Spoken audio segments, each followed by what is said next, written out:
Good evening, everybody, and welcome to the Salty Podcast. This is episode number 26, and where it's always a great day to talk about sailing. Tonight's guest is Ryan. I'm not even going to try to say his last name, but the name of his boat is Island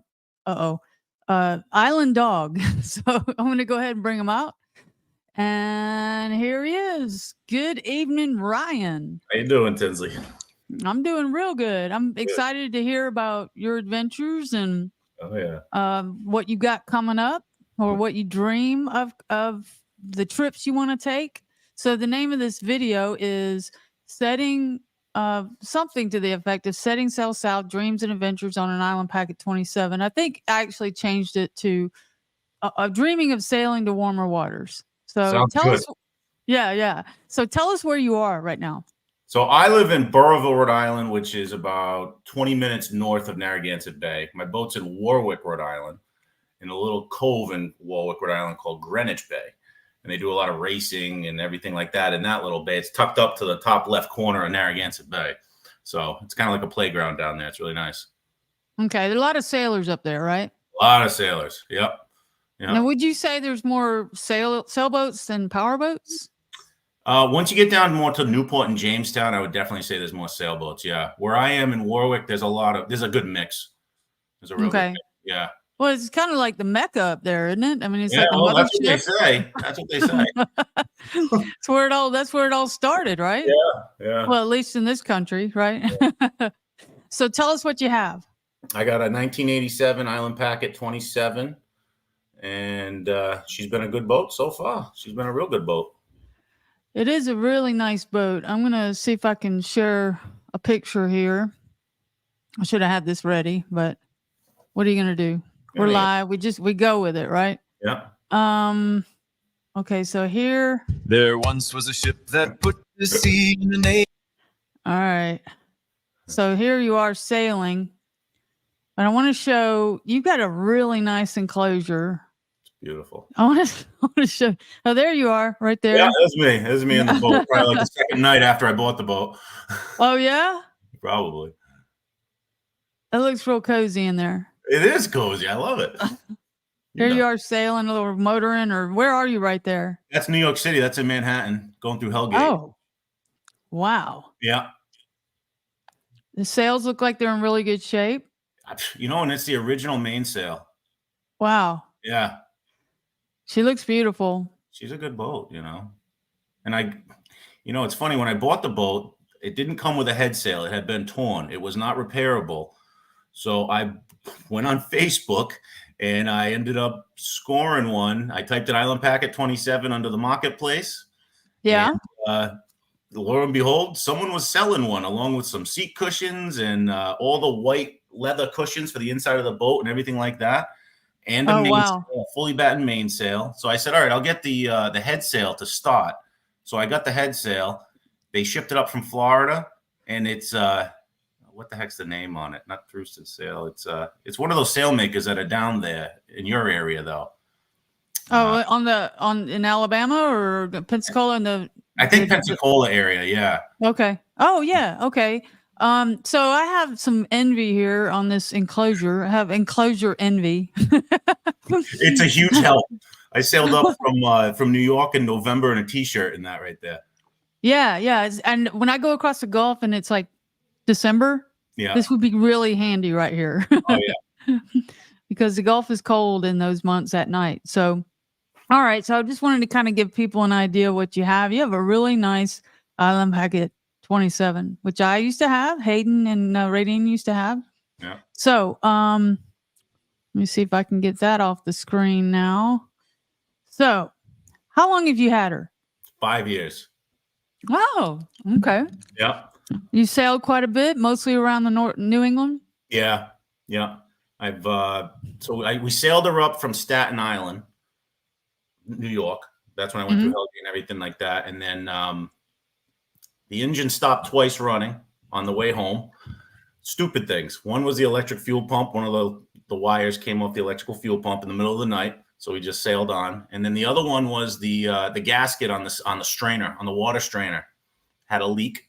The gasket on the lid, and I stopped spitting water. So I had to shut the engine down. And you know. And were you able to fix those things? Yeah. Yep.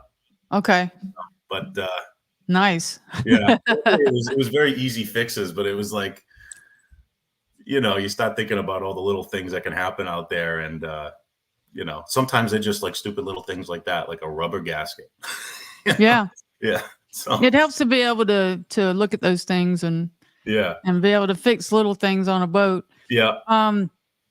So you said you bought her at Staten Island? Yeah, Staten Island, New York.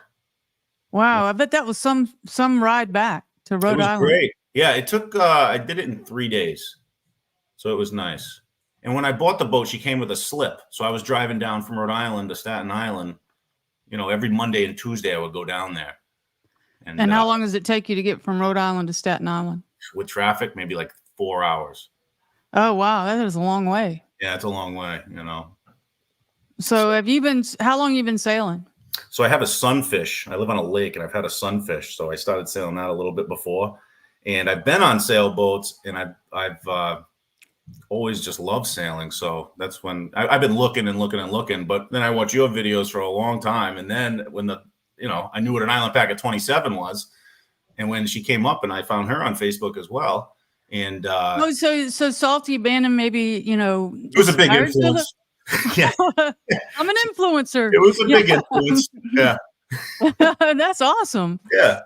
And I still have that boat. We were talking about that offline. I'd still have the IP-27 if it hadn't been for Hurricane Sally. Yeah. But now I'm happy with what I have now. Yeah. So do you do most of your sailing by yourself? I do. Yeah.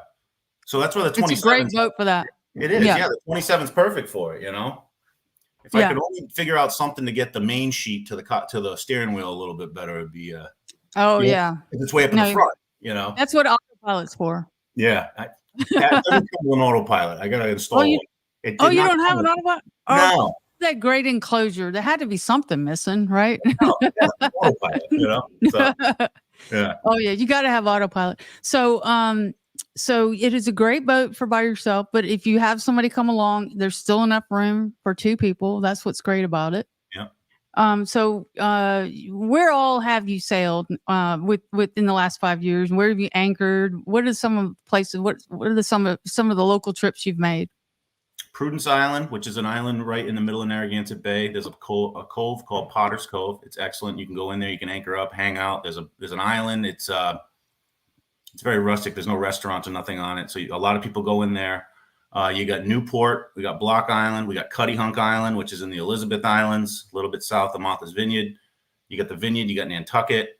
But honestly, I mean, you can spend all summer just exploring Narragansett Bay. Right. There's so many nooks and crannies you can go and have fun, and so I haven't taken it out of the bay probably in like 2 years, just because there's good wind in Narragansett Bay. It comes up from the south a little bit most of the time. So that's about it for right now. Well, that sounds like there's plenty of places for you to hang out and get used to the boat.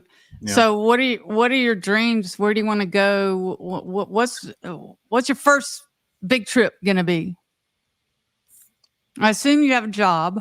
Yeah, I got a job, unfortunately. So it's holding me back a little bit, but I'm trying to get remote so I can just work on the boat like like all these other lucky people get to do. But I'm trying to get it to Florida. Because my family has a condo in Naples. So okay. I'm trying to get it Gulf around. Coast. Yeah. So I spent a lot of time down there, and I'm like, why am I putting this boat up on the hard all winter when we could get it down there and then sail all winter? It doesn't make any sense. So that's the ultimate goal. This year, maybe not, because now, because of the accident that happened. So I'm trying to rework everything and get it back to where she was. But yeah, let's talk about that. Let's talk about the accident. Let me show that picture. Oh boy. Oh, there she is. Yeah. Right. Yeah. What a sight to walk into the marina and see that. Yeah, that's I'm trying to figure out what's happening exactly in the picture, because I don't see, I see that mast on the other boat, but where's your mast? You said it got knocked down, right? Is this it, right? Because it was a deck step mast, when that Beneteau fell over, it took out my backstays. And when that happened, So each spreader with the welds going around the mast just buckled. It just like that, like buckled. So my mast ended up falling onto the very expensive yacht on the side of me. Oh, no. Oh, yeah. There were 4 boats involved in that accident. And, yeah, I lost a mast, and the enclosure did get some holes in it. So, but I will say, Progressive Insurance, wonderful to deal with. Oh, okay. Yeah. Good. I got nothing good, nothing. And hopefully they'll renew you when that comes. Yeah, we'll see how that works out. I got to August. Well, so what exactly blew that boat down? High winds, they said. It was God. Oh my gosh, an act of God. Yeah, an act of God. I know. And so this was says 13 weeks ago. So when was that? That was like 3 December. or 4. It must have been early December. Yeah. Yeah, we had stuff happening here early January, and it's like my boat's been damaged twice. It's not even hurricane season yet. So I'm gonna move it for 2 months, July 16th to the wharf. Yeah. A little more protected during hurricane season, the peak of hurricane season. Okay. But so so you got that fixed, and you said it happened in December. Mm-hmm. And it was fixed by pretty quick. What did you say it was? Yeah, I mean, I got her in the water. I think it was 2 weeks ago. We got her in the water. I had my marina that I'm at doesn't step mast. They don't have a crane, so we had to launch the boat, put the mast across the whole boat, and we went next door, a few marinas down, and I stepped it, and that was about 2 weeks ago now. So, you know, God forbid. But I had to do a lot. I had to take the sail track off the L mast because there's one of those. You know, the plastic sail tracks that goes up. So I had to exchange that over. I switched over all my wiring. I put all new lights on the mast. You know, you do this yourself? I did that all myself. Yeah. Man. So I had to move the gooseneck. I had to tap the mast and thread it, you know, and move the gooseneck. I think I had to move it. Oh, I had to move it off my old mast onto the new mast. So I did that. And how are your chain plates? I'm hoping they're good. No. How do you inspect them? You know? I'm hoping they're good. If not, I'll just buy the externals, and that'll be the next project, like you did. Yeah. And it was actually Hayden that said, just take the money and buy a bigger boat. And I was like, oh, I don't want to buy a bigger boat. But I did. I would have done the same thing, but there was no hull damage to my boat at all. It was just the mast. That's it. You know what did it for me was that they said the insurance company was doubting the rigging and the chain plates because they had like an expert weighing in that knew island packets, and I had the external supports. What do you call it? The braces that I had put on. Yeah. And so the guy, I saw his opinion, and it said she probably has never had those replaced because she's got the external things on there. And so I was getting the feeling that they're not going to pay. They're not going to insure the boat after they paid me. Mm-hmm. And so it was like, I finally got to that point and just decided to move on. Yeah. Tough decision. So I see here. Yeah. You said here, do I take the insurance money and upgrade to an IP31? Yeah. I almost did. Well, I think Hayden would tell you a 31 is not the way to go. Yeah. Did he tell you that? No, I didn't ask. But it was a good deal, and it was down in Boot Key Harbor. And it was Boot Key. Okay. I couldn't pass the deal up, but I was like, you know what? I mean, if there was any other damage just besides the mast, I definitely would have done it. But in the way that the mast broke, like I said, how it buckled, I'm pretty sure it didn't do anything, no stresses at all to any of the rigging, you know, to the chain. Did you have it inspected? No. What are you going to inspect? How do you inspect the chain plates? They're all embedded. Don't they have those things that they can see through? Oh, the X-rays? Yeah. Yeah, they could.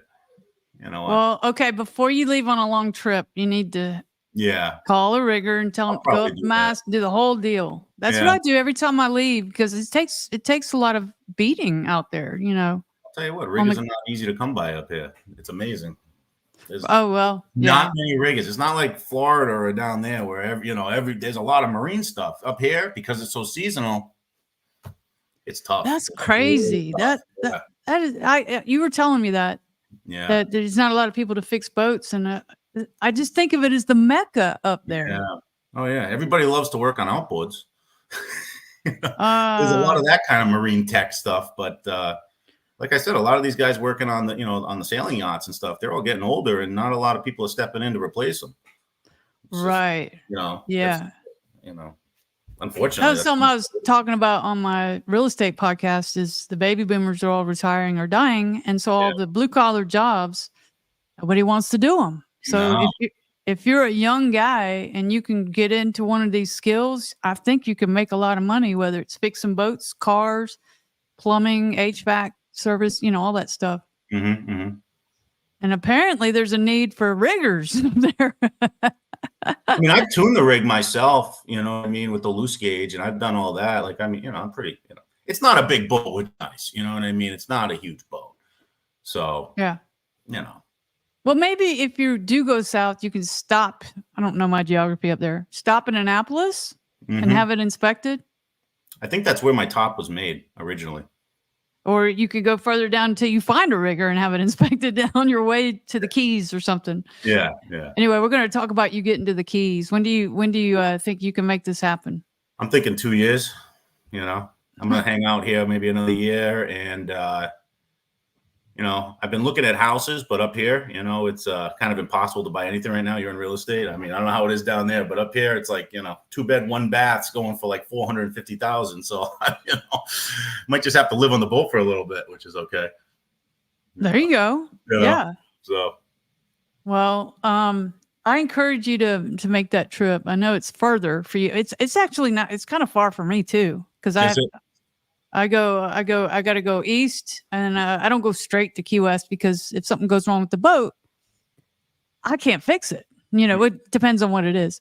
Mm-hmm. So I try to stay, I go about 2 days offshore, across, the Big Bend of Florida, but I try to keep it to a minimum how far I get offshore. Yeah.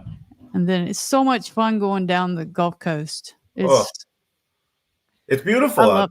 I love it too. I mean, like I said, we spent a lot of time in Naples, and it's like, oh my God, Mako Island, that whole area. I'm sure you've been there, right? Yeah. I know all that area really well. So, then the Keys. No, I've been to Key West like 5 times. I know all about Key West. I love it. I got to get the boat down there. So I don't know if I'll take it, through Okeechobee and go that way, or if I'll do the whole thing around. I think you should go right on down to like Key Biscayne, hang out there, and then go down to Key Largo, and then Marathon. Mm-hmm. And there's just so many cool places down there to anchor and hang out. And I'm going to probably bug you to death until you do it. So. Yeah, that's okay. I need the motivation. Well, so tell me about some of your adventures that you've had on the boat, mishaps. Have you gotten stuck? Who goes with you? I touched bottom one time, luckily. That's it. And it was nice and sandy. And I just, and right off, that's it. That's the only time I touched bottom. What else? You've never been stuck? No. Thank God. Scares the hell out of me with that encapsulated keel, It'll happen. So I hope you have Ceto. Yeah. You have Ceto? Yeah, I got Ceto. Oh, yeah. Okay. Yeah. I have both. Do you? Towboat US and Ceto, because they're not equal everywhere. Really? Yeah. Yeah, like they're all franchised. So if you get somewhere and they say, I'm not coming out there, then you call the other guys, and between the two of them, I can get a hold of somebody. Yeah. That's good. I mean, we're Block Island up here is kind of like the Mecca to get out to for sailing. I don't know if you've heard of Block Island or not. But let me look it up. Yeah, it's right off the coast of Rhode Island. I think it's 13 miles offshore. Oh, 13 miles. Oh, yeah. That's no joke. No. You can see it. I mean, obviously, you can see it from shore, but. Can you? Yeah. I guess Rhode Island. Okay. Yeah. It's right at the tip of Long Island, in between Long Island and Martha's Vineyard. Oh, okay. So it's almost in Long Island Sound. Well, Yes. that's probably further than it looks on the map. They call it Let me, Block Island Sound in between. Yeah. let me bring that up. We can learn a little bit about your geography here. Oh, it's absolutely beautiful. Okay, so here it is right here. So this is Long Island, right? This is Long Island Sound. Is that right? Yep. And that's right where I took the boat up. I went through Hellgate, New York, and then we went through Long Island Sound and, shot right up and around Point Judith. And, it's pretty cool sailing in there in the Long Island Sound. So you can get through here to go, and you go up this way? Yes, correct. Yeah. Into Riker, so you go past Rikers. Yeah, right past Rikers Island. So in Hellgate, which is right here, you got to time it just right, with the currents and everything. So that's when you use the, the little book here. Hellgate. Where is Hellgate? I've heard of it. It's in Manhattan, basically. It's in the East River. Yeah. I think I had Island Dog going about 12 knots through Hellgate or something like that. It was crazy. Wow. Yeah, we were ripping. Is it up here or is it down here? It is.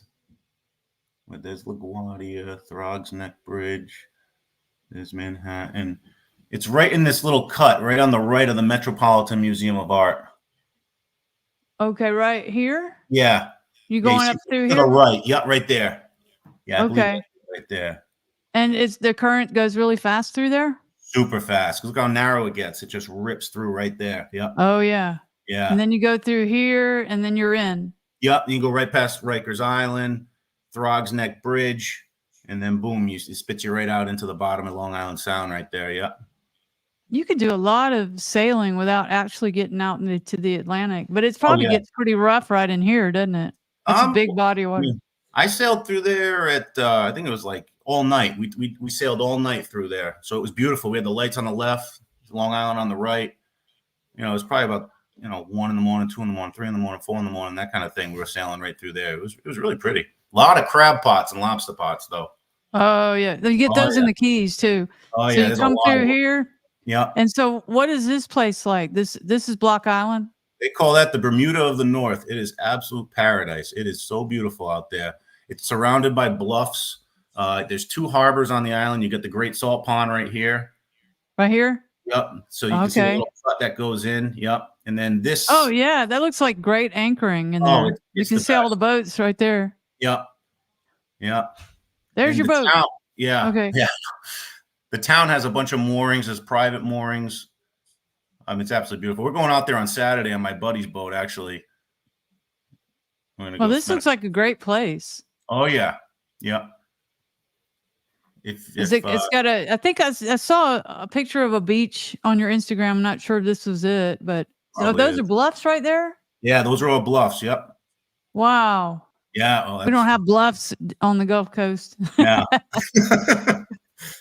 So here's a marina and resort. So there's like restaurants and stuff. Oh yeah. Yeah. So everybody, that's kind of the main spot where everyone tries to get to on the weekends or the holidays. That's most boats are headed out there. So that's a big destination. Like I said, we're going to head out there on Saturday, I think, on my buddy's Beneteau. And just because I don't have my sails up or anything yet, I'm still tweaking everything. And then this little island right here, right to the right of where you're looking, right where your arrow is. See that last island in the chain right there? Martha's Vineyard? No, right northwest of that. Right here? All the way to the bottom. Yep, that little last island. Zoom in on that. This is my second favorite place to sail to. That's Cuttyhunk Island. Oh, I know nothing about these places. This is so beautiful. Oh, you can get in here. Yep, there's a little channel that goes in, which is a little sketchy getting in. Look how narrow it is. Yeah. Yeah. But you can see all the moorings that are in there too. So that's Look at all the beach. Oh, it's beautiful. Oh yeah, see the moorings. Yeah. Nobody's there. There. Probably November, December. This is great. Yeah, that's a beautiful spot to go check out. So, okay, show me where you live. All right, so zoom out. If you zoom, go up into the bay. In this bay? Nope, Narragansett Bay, right by Providence. Uh-oh. Up North. here? Yeah, go west. Oh, there's Providence. Okay. Yeah, Providence. All right, zoom in on Providence. Okay. I'll show you where my boat is right now. Go down a little bit. South. Yeah. Yeah, south. South. Yeah. You see Greenwich Bay right there on the left? It's a little bay within the bay. Little bay within the bay. Yeah, and now if you go to the right, you can see that channel goes in all the way to the right. This one? Yeah. See the last marina up in there on the left? Here? Yep, to the right. All the way up. All the way up here? Yeah, that one right there. Yep, that's my marina. Ah. And how far do you live from here? I live maybe like 20, maybe 30 minutes. Traffic. Ooh, that's a long way. Yeah, traffic makes it a lot, you know. Oh, let's see our power boat. If you zoom in on that, the second dock all the way to the right. You see the one with the red top right there? Right there? Nope, on the side of it. Yeah, that's a Sea Ray. Oh, yeah. Okay. That's my buddy Ryan's boat. Yeah, right on the right. Where? This one? Right there. Yep. Oh, it's a little. It's a little hazy, but that's her. Yeah. Wow, there it is. That's her. You're like at my marina. It's surrounded by a bunch of power boats. Oh yeah, nothing like backing an island packet out, you know. Yeah, I bet you've gotten good at it though. I can get out of any situation now. You got a bow thruster on yours? No. Oh, heck okay. No. Heck no. I thought you would have. No. I was talking to some people with a 485. Now they have a bow thruster, but he tries not to use it because he likes to be a purist, just like me. Oh, but I'm not a total purist because I run the engine. You know, when it's not convenient. I'll go ahead and run that engine. I'm not opposed to that. Yeah, you got to run it. You know. Okay, so you live. Just point me in the general direction. Yeah, if you zoom out to Rhode Island. Don't kid yourself. I mean, remember, Rhode Island, you can drive from one end to the other in 45 minutes, you know, an hour. I've been there once. Oh, really? Uh-huh. Yeah. So if you go... I was there for a conference. There's some conference center there. I can't remember. It's been a long time. Yeah. All right, we're... the top northwest corner of Rhode Island, bordering Connecticut and Massachusetts. Oh, yeah. That was supposed to tell me something. All right. Where is it? Where are we? There's Boston. Yeah, top left. Zoom in above Providence to the northwest of Providence. Yeah, right there. Over to the left. You see that little lake right there? It says Glendale. This one? Oh, over here. Over. Yeah, that's what I live right on this lake right here. Oh, and you have a sunfish there. Yeah. Okay. Actually, it's a mini sunfish. It's 11 feet, not 14. It rips. It's 11 feet. I've never really been on one of those. Oh my God. I'll tell you what, it'll teach you more about sailing one of those things than anything. That's what I hear. You know, because you learn everything about the wind. Yeah. Right. That's what they say. That's what they say. Okay. So yeah, this looks like a fun area. I just wouldn't like the short summers.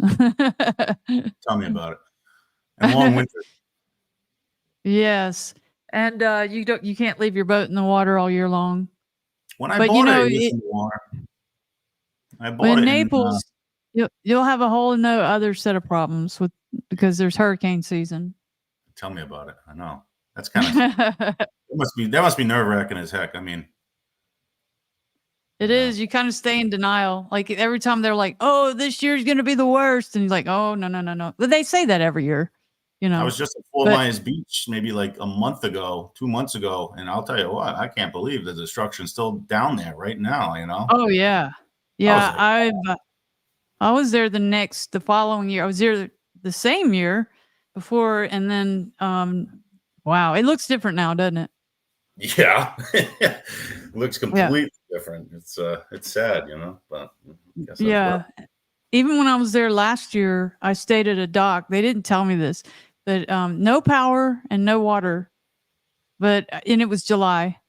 And I was like, I was just glad to be tied up, you know, but they still charged me full price. I go, oh, Oh, where of do you course they plug did. in? Oh, no, we don't have power. I'm like, would have been good to know, you know. Plus they charge But you full price though. I stayed. And they were supposed to have water, but it wasn't working on the dock. They never did get it fixed. But I stayed 2 nights and sweated it out, and that was okay. I like to ride my bike around and explore and go buy t-shirts. I got t-shirts at every place. This one is from this one is Indian Rocks Beach. I got a t-shirt from everywhere. Nice. That's my goal. I go into every port and I get my little fold-up bikes, not an e-bike. Yeah. We need to move. We don't need to be riding e-bikes, okay? And you had a little biking accident, didn't you? I remember on the video from a while ago, right? Yeah, it was bad. I don't remember off the top of my head what happened, but I do remember that. Yeah. I was in Key West. Yeah. Is in my same little bike that I have, that I've put hundreds of miles on, and I was going. I used to ride every day and get sun and listen to stuff on my phone. And I looked at I had my phone clipped to the handlebar, and I took my hand off the handlebar and was messing with it, you know, like. And I went through this center spot of a speed bump. Mm-hmm. And I looked at it. I was like, okay, I got it. And I took my eye off of it and I had my hand off and I hit it. And it jerked me to the left and I recovered. But then there was a parked car. And so I had to decide, do I hit the car or put the bike down? And I put the bike down and I had flip-flops on and my foot went from here and it bent that way and the bone was popped out and it was broken in 3 places. I saw bone. Yeah. Oh, I was like, God. And so I looked at it for a second and then I quit looking and I closed my eyes and somebody stopped. And I had my eyes closed. I couldn't see him, but I heard his voice and he goes, I saw the whole thing. Just don't look at it. I go, I've already seen it. Oh, God. And they had to fly me to Miami because they couldn't. I mean, the bone was sticking out. You know, they couldn't do that in Key West. And they flew me on a helicopter. Oh, my God. And Scott just happened to have been there and he was supposed to leave the next day. So he gave me my computer because I had 14 listings under contract. And so I had to have my computer. Give me my computer. I'm laying there. Give me my computer. This is what pays for everything. It's still going to work. Yeah. And he gave me my computer and my phone and, you know, my purse. And then they came and put me in an ambulance, took me right to the helicopter pad and flew me there and took me straight to surgery. And then I had surgery again 2 days later. And Scott had to lock up the boat. He'd never done that before. And he drove the rental car up there and they wouldn't let him in because it was COVID. And finally, 5 days later, I was able to go home and I just had someone look after the boat. And I finally got someone just to bring it home. That was in April. In August, I drove down. I couldn't put no weight bearing for 9 weeks. And so I went hobbling down there. I had a little park decap. I have one of those little parking things for handicap. And I realized how many people take advantage of that. Oh, yeah. I was like limping. I was out there. I go, why do they park there? You know, get out of the car. And so finally I just hired somebody to bring it home. Yeah. And I had just gotten the boat like 4 months prior or 8 months prior by this time. And so as soon as I was able to, I got right back on the bike and I had Scott kind of walk next to me because I knew I was going to, and I ride that bike all the time now. I mean, when I'm on the boat, I have a regular bike. Yeah.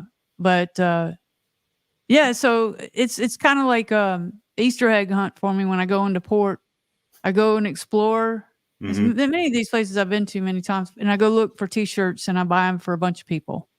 That's fun. You got to have a goal in life, you know? Yeah, that's fun. I like that. You got to have good T-shirts. T-shirt hunt. I go to a port. That's nice. Yeah.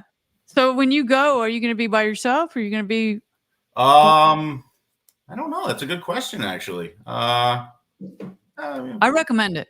Yeah. I mean, I probably won't go by myself. I'll probably have, my girlfriend will probably come with me or whatnot. So try to get her out.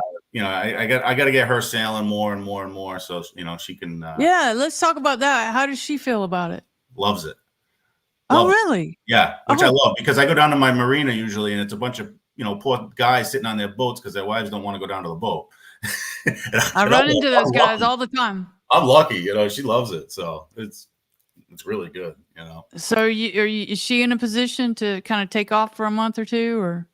Yeah, probably. Yeah, I mean, she can make it work. Yeah, she can work from anywhere. Yeah, she can work from anywhere. Oh, well, you need to get Starlink. If you're going to wait 2 years, you got time to get Starlink.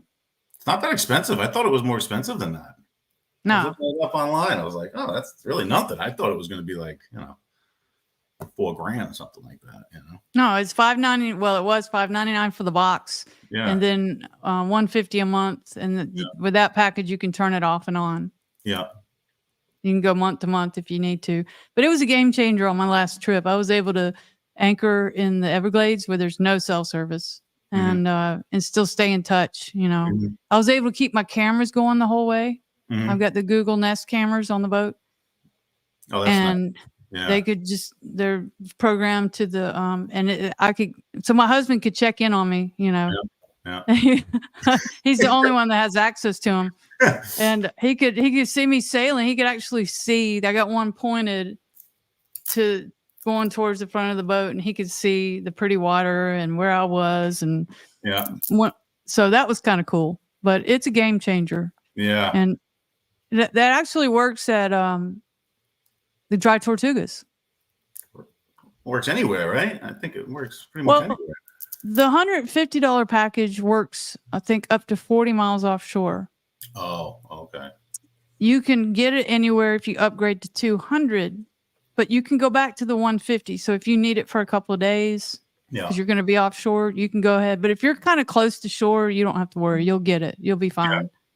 Yeah. So, I mean, I think my next big project is solar. The boat doesn't have solar. So, I got to get I mean, there's not much on the 27 to power, I mean, what is there really? The interior lights, and I got a little TV. That's kind of about it. Well, if you have a fridge. There's no fridge. That's another thing I'd like to get, You got to get a little box. Yeah, a little come with the ice box converter. Yeah, so I got to get that. I mean, I don't know. Right now I just bring a cooler and put it in there, but Well, if you get I think I had like 125 watts or 130 watt panel on my 27. It came with it. The guy that had me, huh? I said, that guy who did your boat before you bought it really did it up good. That was nice, So.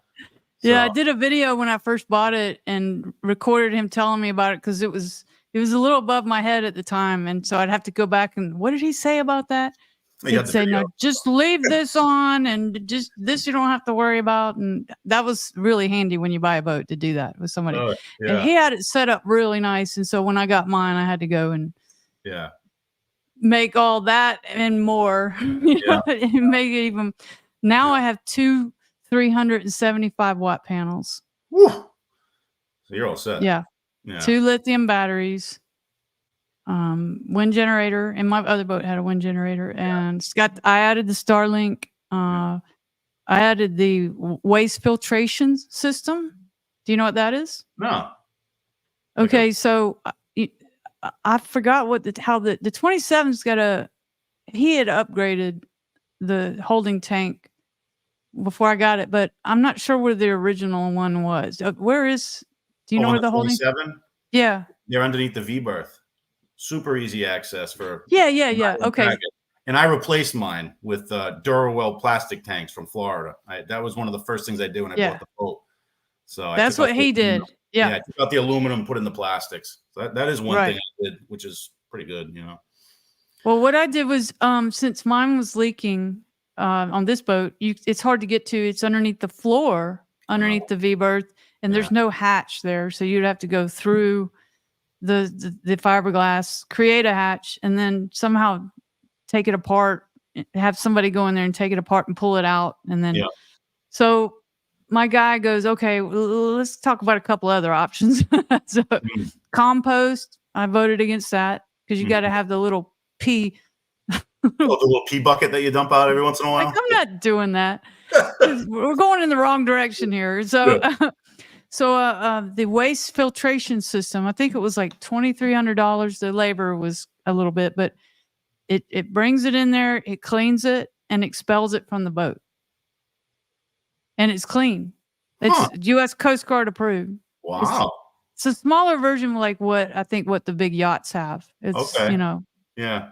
He said it's so clean that you could go out there and swim by where it's kicking it out of the boat. I haven't done that.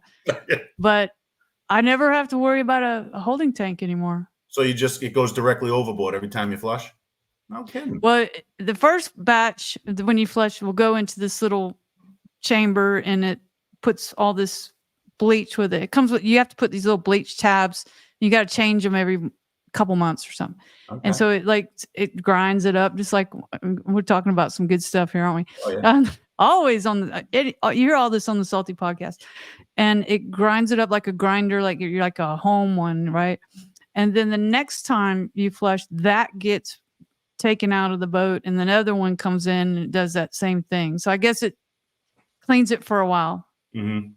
So I'm probably not explaining it right, but I'll send you a link. It takes in the seawater still. It uses fresh water. Oh, so okay. So it takes out of your freshwater tank. Yeah. Okay. Well, and I think I could still rinse with the seawater, because it's not my manual toilet head. But I just use from the shower. I'll just go ahead and rinse it out. And then when you hit the button, it's using fresh water which I think that's better, because I think the seawater makes things smell more. Oh yeah. Yeah. When I bought my boat, that was one of the things I had to replace, was the tank had about 1,000, not 1,000, probably like 100 little pinholes in it, in the aluminum. It corroded right through. That's mine. Yeah. So that was one thing. And then because that happened, it got under the water tank, and it did the same thing to the water tank. So, you know what I'm saying? Yeah. So I just replaced them both right away. That was the first thing I did. But well, that's cool. I think I saw a picture. You had it posted, I think. I think so. Yeah. Yeah. Yeah. You have replaced both. That was cool. Yeah. So what else are you going to do to it? We'll just talk about boat projects. I got the solar panels that I want to do this year. And I got the dinghy davits off of an island packeteer, SV Paquito, Tim.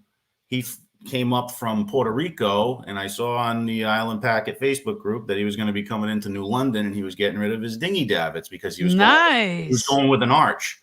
So, I'm only maybe 45 minutes, an hour away from New London. So I got in touch with him. I went down there. He sold them to me. And you got a good price on it? Oh, yeah. I got a good price on him. So now that's awesome. Yeah. And he was great. He's a great guy, Tim. He's got a little sailing channel too, Tim B at Sea. And so I drove right down there, and I picked him up from him. We went out to dinner, and then we came back the next day. So he sailed up from Puerto Rico with his island packet, and he put it on the hard up in New London for the winter, and he was going to do some work to it. Oh, okay. Yeah, but he was getting rid of the dinghy davits, and he was going with an arch. So, he was getting rid of them. So what kind of dinghy davit? Is it the Keto? The Ketos, yeah, that's what I have. And I went and took them off my old boat and put them on my new one. Yeah. I was like, I'm taking these with me. These were expensive. Yeah, they are. That's why I've been holding off for so long getting them. I was like, do I really need them? Now it's like, so yeah, it's great. So like, I don't know how much you're allowed to take off the boat, but I went and took a bunch of stuff off of it. I was like, I paid for all this, Yeah. Hell yeah. Yeah, I learned a lesson about when you put stuff on your boat, you need to raise your insurance. Oh yeah. So I've done that twice on this new boat. Yeah. I assume I'm going to have to go get an appraisal done, I think, because they've knocked me down to liability only after they, because they totaled the boat, my boat. And I had to buy it back from the insurance company. Oh, okay. So you were running into the same thing I was running into. Yeah. That's why. Yeah. Oh. We don't do salvage titles in Rhode Island, though. It's not like Florida or anywhere down there. Salvage titles. Yeah. So because it's considered a salvage. Well, when they total the boat, they'll give you a salvage title that you have to buy it back. Yeah. They don't do that up here. So. Okay. So you can only get liability on it. For a year, I think it said. Oh. I think it's just for a year. So. Well, and they didn't make you, because I was interviewing a rigger down here in Pensacola, and he said that sometimes they won't insure unless you offer them an inspection of the rigging. That's what I mean. Yeah. Yeah. I might have to get an appraisal done. I mean, I don't know. I had Progressive. I had Geico before Progressive. That's what I have now. You know, I mean, so I don't know. So yeah, you'll probably have to get a survey. Yeah. If I want to get, I don't know how it works with that. I don't know if there's some database that all these insurance companies go through. I don't know how it works, you know, but you know. Well, like I can tell you, I got the initial survey and then I had all the work done. And so then my surveyor came back and did an addendum. So they allow a certain amount of time, you know, to use the initial one, and then they'll allow an addendum up to a certain amount of time. Yeah. So they did it. And then I had her come again because I added a bunch of more stuff, and they made an exception to add the second addendum without me getting another survey. Now I doubt I could get it done again, but there's a timeline that they allow, and they went to talk to whoever and got an exception made for the second addendum. So I learned the lesson on the first boat because I didn't get paid for. I felt I was underpaid, you know, and I realized it was probably my own fault. Did you have actual value, or the you know, because there's the two you could. I had the agreed hull value on mine. I had a certain the amount that they agreed to do when I first got it. Yeah. And then they do 10% hurricane deductible. Oh, okay. What a ripoff. Yeah. I mean, the hardest thing with my boat was trying to get a quote on a new mast after my mast snapped. No one could do it. And I finally talked to, it was Spa-Craft in North Carolina. And I talked to one of their reps, and I'm calling him on the phone. They put me in. He turns out he lives right in Rhode Island down here. Oh, good. Okay. He ended up being able to get me a quote on a mast. $25,000 for a mast. Don't snap your mast. Is that what you ended up paying, or the insurance company?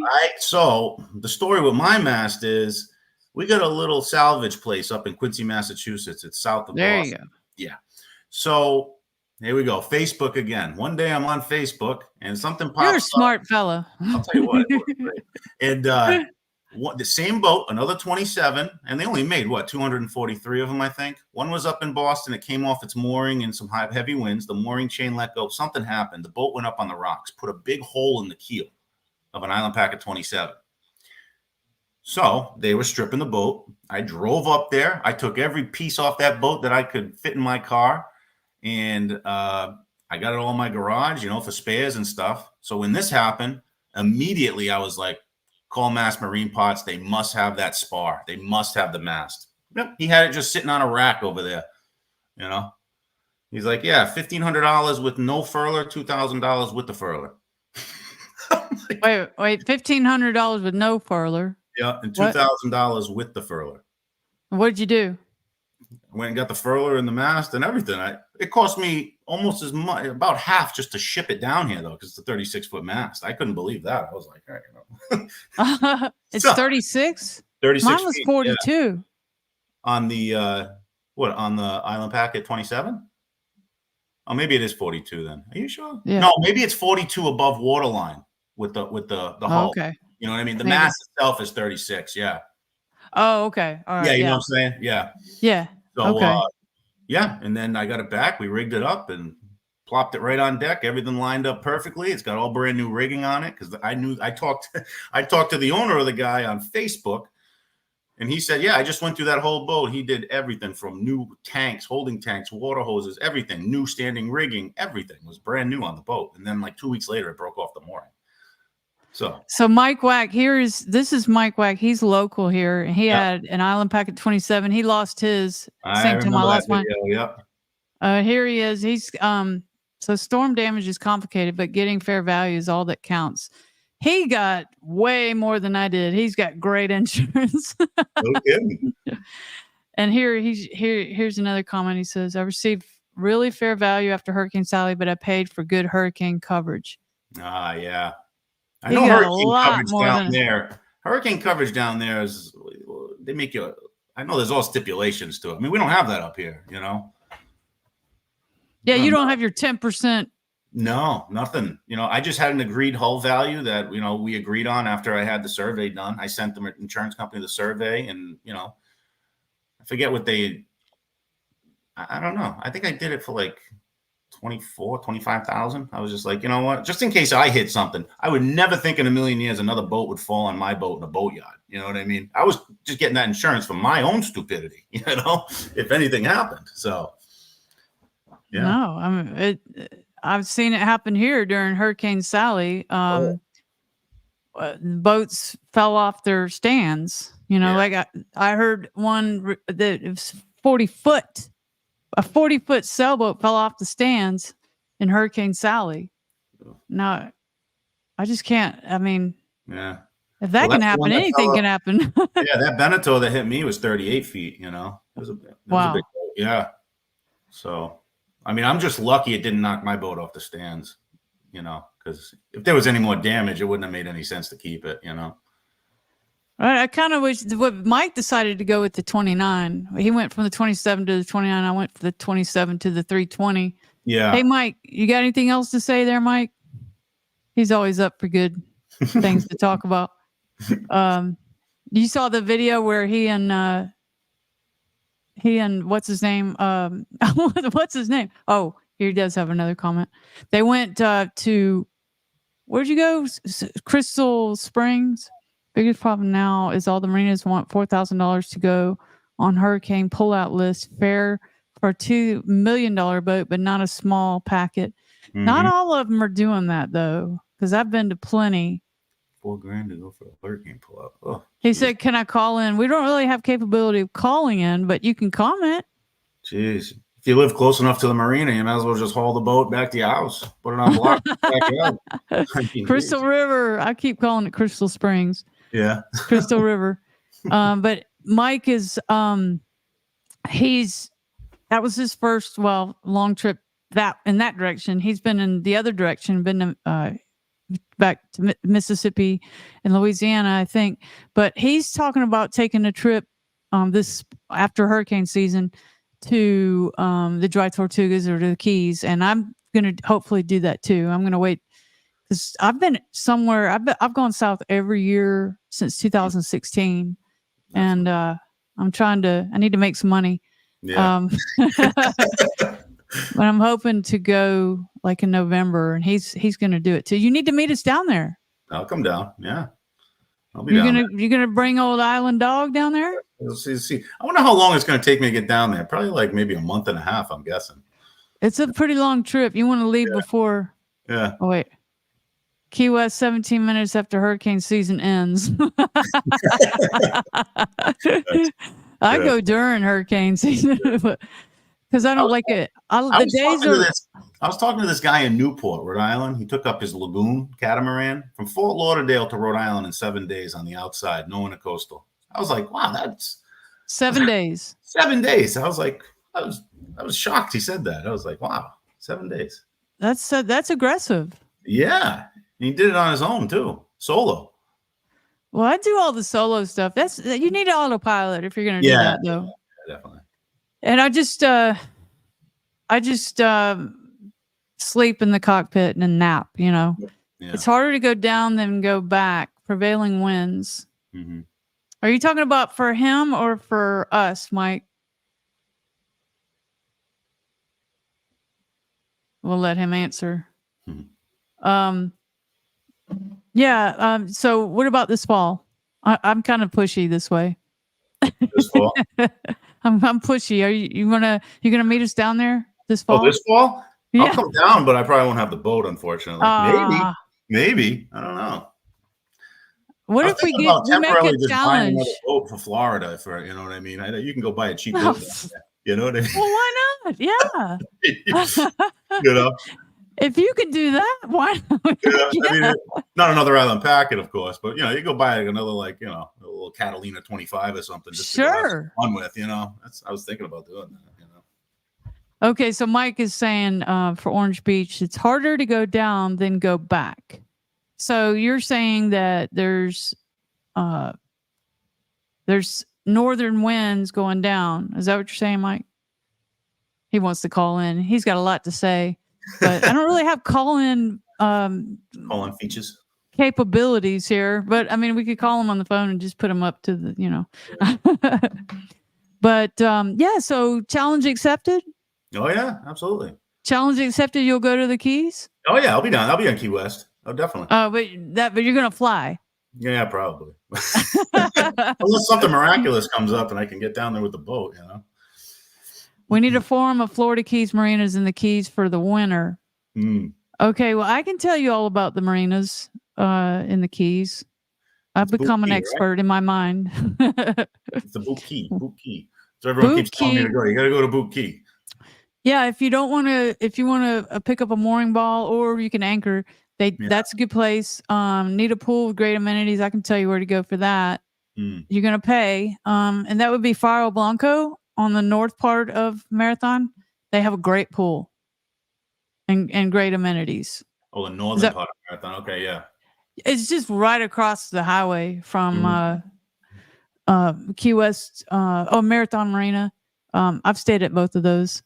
I've never gone on the mooring ball there. I just go to the marina. Yeah.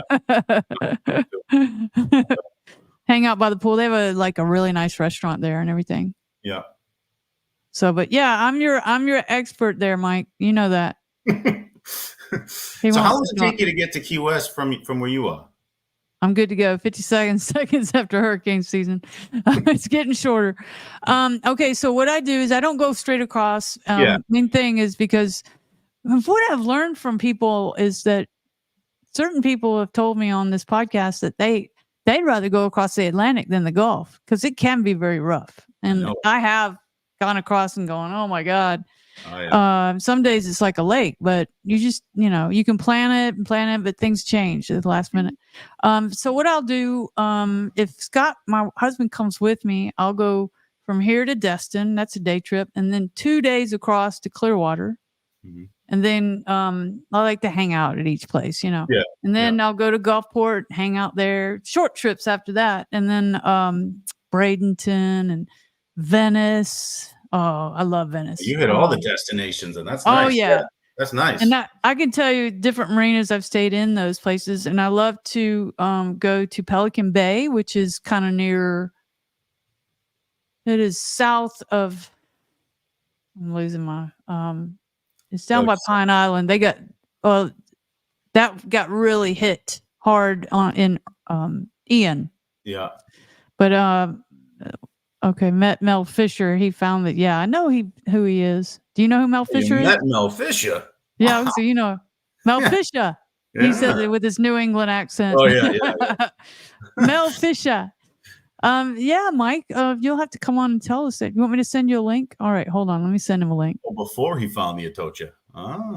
Biggest shipwreck in Florida history, right? Biggest value. Mike, I'm sending you a link. See if we can pull this off, this impromptu guest. Okay, Mike, it's up to you. So is he close to you? Because you guys both? He's okay. I just sent you a link, Mike. Check your email. You're coming on. He's in Orange Beach. He actually found me through the channel. Okay. And it was before he got he says, he says, he says, okay. All right. Check your email, Mike. Typo. And so he had boats before, sailboats before, and he found me on the channel and he contacted me and said, hey, I'd like to come see your boat. I'm in Orange Beach too. He lives on Ono Island, which is in Orange Beach. And I was like, I've had people do this and, you got to be careful, but he wasn't a freak or anything. And, and he came over and he wanted to measure and everything. And cause he has a boat slip and he wanted to make sure it fit, on his slip behind his house. And, he got it. And then we both lost him. And, and then, I got the 320 and he got the 29. So we've been keeping up. No link yet. Oh, check your email, Mike. His boat, I remember seeing his boat on with Facebook or something. I forget where, but his boat really got beat up. He found it. It was like I know. a couple miles away, and it was all flooded and everything. Yeah. I'm going to send you another link, Mike. I'm sending you another one. And he spent like 4 hours on it and got it going, and it was flooded. It was ruined, but he got it running and he drove it home. I've seen the video of him coming back with the mast and the sails and everything. He got paid good bucks for his. He's a retired banker. I don't know. He's smarter than I am. Yeah. He got paid like almost double of what I got paid. No kidding, huh? Wow. Come on, Mike. Check your email. He's not the most technical guy, but he can fix stuff on boats. Yeah. Sometimes it's not the same. Sometimes guys that can fix things can't operate their phone. It's this craziest thing. But I can't fix things, but I can operate electronics. But anyway, yes, that's me. I found my boat. You check your email, Mike. We're going off the rails here, aren't we? Yeah. I'm supposed to be asking you questions. What do you want to tell us, Ryan, while we're waiting on him? Oh, I don't know. Hopefully the weather's good this weekend because I want to go sailing. Me too. Jeez. I've been itching to go sailing. Yeah, it was really blowing today, so I went check my boat, and I did hire somebody to do the teak. Oh, you did? I know that makes me a wimp, but he fixed it, and I said, "Well, while you're doing that, go ahead and do the whole." But go ahead. He fixed the problem with the damaged teak. But I was like, and he said he has some special for this much money. He would go ahead and I don't know what he was going to use, but then he have to come back every 6 months or so. He said this other sealant stuff would keep him from coming for like a couple years. Couple years. So I paid a little extra for that. So we'll see. That's a long time, even for the sun down there, always beating on it, He said it was going to seal it. No kidding. We'll see. Mine came with the sea-tall on it, and I've still been in the process of slowly getting it off. What? And I think I had that before. What do you not like about it? Well, I'm trying to get it all off so I can, you got to take it off with a heat gun and everything like that and a putty knife. It just takes forever to get the stuff off. It must be pretty strong though. It seems to cover it pretty good. I've already redone my steps on the ladder, and I've done my seat, and now I got to do, I re-seat-hauled those. I don't know. Whatever. Well, one time I recently posted on the Island Packet Facebook page, and I said, "What do you guys use? What's the latest and greatest?" And someone said, "Just let it go gray." That's kind of tempting. Yeah. I was thinking about just oiling it, doing just the regular oil like they used to do, Yeah, but you still have to keep it up, right? Yeah, you got to oil it every 2 months, probably go re-oil it, Yeah, that seems like a tall order, doesn't it? The teak looks beautiful when you get it all done, though, I will say. Yeah, and that's whenever I come into a marina, I don't know if you've experienced the Island Packets always get attention. Oh yeah, they do. Yeah. I wish mine still had the beige, the tan color, but she's all white. Oh, really? She's been painted? No, I don't know if she's been painted. I think it's just from the sun over the years. I think, Well, when I just had, the gel coat fixed, I had the hull fixed, and he said, "Your boat's been painted." Mike, it does link. He said it doesn't link. And I said, "Really?" And so I had Bill Bolin on the podcast, and he's like that historian guy. Yeah, he knows his stuff. Yeah, he was able to look up the history that it had been damaged in Marco, and it had been brought into the factory back in the day. So I learned it. I learned about it, and he was at, let's have a fabulous raft up in the Keys this winter. Woo. Okay, Mike, you need to click on the link. Come on. You need to help me convince this guy. Oh, what is he doing it through Facebook or something? Maybe he's on his phone. I'm emailing him, and he is on Facebook. Yeah. All he has to do is click on the link, and just like you did, right? Yeah. Okay.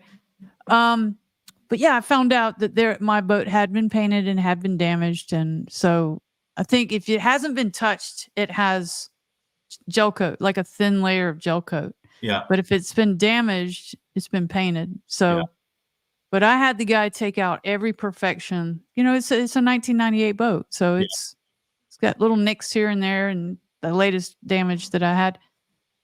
Oh, look at Mike. Captain Tinsley is an inspiration to so many. You smooth talking devil, Mike. Click on the link. We're gonna have to get off, Mike, if you don't hurry up. That's pretty cool, Mike, though. You was able to look up all the information on your boat like that. That's yes, but only if it's been to the factory. Is that what it is? Okay. Yeah. Yeah. There's no like Carfax boats. Yeah. I'm in my camp in the swamp. No Wi-Fi, nothing except you're on your Wi-Fi, aren't you? You're on your phone. Okay, we'll leave him alone. Kind of pressure him into it. Yeah. Okay, well, we've been on here for an hour, so I guess we should probably end it. I appreciate. Yeah, so I would like to encourage you to try to make that trip soon, because we don't know what tomorrow will bring, right? Exactly. Yeah. Yeah, you're right. So just kind of maybe consider the fall. Yeah. And your girlfriend, she'd probably be all for it. That you're so lucky, because I meet guys all the time in my sales, and they look at me and go, how come I can't find a girl that wants to do that? Yeah. And I'm like, well, my husband is not crazy about it either, so I understand. Okay. But we've worked it out, you know, where he'll come when he wants, and you know, he could be the kind of guy that said, my wife isn't going on a boat by herself. Yeah. That wouldn't work. I walk on my boat and I'm walking down the dock. It's like, you know, hey. And it's just a bunch of guys sitting on their boats by themselves. I'm like, oh, man. You know? Yeah. And I've run into guys that live on their boats and they really wish they could find a woman. Yeah. But for some reason, I don't get it, but women just don't want to do that.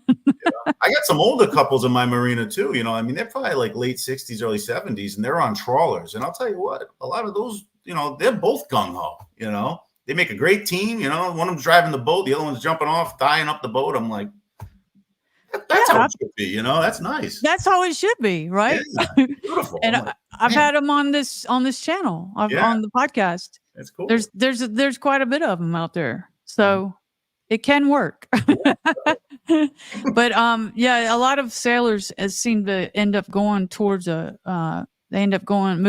towards a trawler. Yeah. When they get to a certain age. Yeah. I wouldn't mind dabbling in the trawler thing, you know, maybe later on down the road, but I think they're really nice. They're good, you know. It's like a one-bedroom apartment. Oh, they're beautiful. A little diesel engine just putting around, you know. It's okay. Yeah. And you go where you want to go, no problem. And it'd be fun to, like, if I ever did do that, it'd be fun to do the American Loop, the Great Loop. Yeah. I got a boat in my marina that just came back from doing it. A looper. Yeah. Yeah. And they put How'd they like it? Apparently they love it. But you know what I noticed is a lot of people that do trips like that, they'll buy the boat, they'll do the trip, they sell the boat. They don't keep the boat, you know. They do it. Some people will do the Caribbean and do the same thing, and then they move on to an RV or something. Yeah. I'm like, that's interesting, you know. I don't know. I'll probably die on my boat. Me too. Me too. My boat don't owe me a dime now, so it's like, you know what? I'll just keep this thing for as long as I can. Right. Sail it, you know? So right. I'll just keep put buying a lot of money into it. Yeah. Oh, all right, Ryan. Well, this has been fun. I sure do appreciate you coming on. Thanks for having me on. I'll have to have you back and get an update, and because you're gonna get some solar panels. You're gonna get the satellite, the Starlink. That solar dinghy davits are coming on, and I'll get the solar panels. I'm gonna mount on top. Is that where you have yours, on top of the dinghy davits right now, or? Yeah, I had an arch built. Well, they built it when they installed everything at in St. Pete, the yacht riggers. Yeah. They did all that. They did the fabrication. It's beautiful. They did a beautiful job. Yeah, and then the guy here added a matching setup for the Starlink. He kind of just mirrored it, made it all go together. It looks like it was all built together. Nice. So. Oh, that's good. Yeah. Is the yacht rigger the ones who did the exterior chain plates you had on your 27 too, or? Okay, yeah. They were the ones that introduced me to it, and they had guys from the factory that worked there, that knew they did it like they were moonlighting. They were putting external chain plates on boats, and they weren't doing it for the factory because I don't know that they would recommend that, you know, like the purists and everything. But they knew, so the yacht rigger got these guys to show them because they knew exactly where to drill to hook into the original chain plates. So they showed them to do it. And now they've done many, many boats. Yeah. You know, that's probably my goal is once I get it down to Florida, I'm going to have the exterior ones put on, you know, just. I don't know if Max, what that Mac guy, what? Yeah. I think they'll recommend doing the interior ones. You know what I mean? Yeah. I'm not really crazy about spending more on the chain plates than the boat's worth. So it's like, well, you know, I don't know. I do exterior. Yeah. You know? Yeah. And Mike did 2 boats like that. Mike did this boat and the 27. He did it that way. The yacht rigger do them? No, he had it done here in Pensacola. There's a guy here, Zern, not Zern Rigging. Yeah, Zern Rigging. Okay. He says I cannot connect, and I'm in the swamp, Louisiana. He's got a camp there. Cell phone connection is one horny firefly. What is that? Oh my God, we better take that off the screen. Sounds like Louisiana talk. Yeah, he's a coon-ass. Yeah. That's what they call him. It's not racist. Oh yeah, it's not racist. But anyway, yeah. So if you get the boat to Florida, you got all kinds of options. Oh, I know. You guys are lucky to have all those people that work on stuff down there. It's like, you know, sometimes you don't have the time to do it. You know, you just don't have the time. You're busy. Your life, work, da da da. It's like, you know, you just want to hire people to get stuff done. Forget about it. Well, if I do it, it's not going to be yacht quality. I want yacht quality. I want it done right. You know what I'm saying? Yeah. I want it to be perfect. I do too. Okay. All right. We've been on here an hour and 11 minutes. So I'm going to send you a link for the waste system, the filtration system, just in case. Yeah. And we'll check back with you for the update and be planning that trip to the Keys. Okay. All right. Thanks for having me on. Nice okay. We'll keep the pressure on. And how do we always end this? Let me find my little outro. It's Salty Abandon out.